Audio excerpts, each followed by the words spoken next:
Down in the basement, carpet over top of concrete.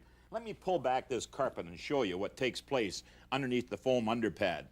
Look at the mildew and mold on the back side of that foam underpad, caused from cold concrete, moisture wicking up through the concrete and venting itself into the foam, leaving that white residual behind, which really causes real problems with anybody with allergies. What's it caused from? Well, the cold, the moisture. In fact, look what the moisture will do with the hardware on the bifold doors. The temperature of the floor, 67 degrees Fahrenheit, approximately 10% colder than what you would find during a heating season.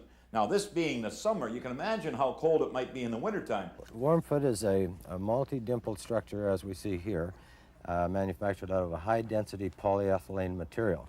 We place this material onto the concrete floor, and essentially the multi-dimples create a thermal barrier of air underneath the flooring. In other words, we put the plywood material on top, which creates a sandwiching effect with the air underneath. Stopping mildew? Exactly. Simply take the rolls, roll them out, and you can overlap as like that. And also the material is very easy to cut with a razor blade knife. You may occasionally and sometimes find, because of the curl, the natural curl of the material, is put a piece of tape here or a piece of tape there. And the next thing, down goes the plywood. It must be fairly strong with 3/8 plywood on top.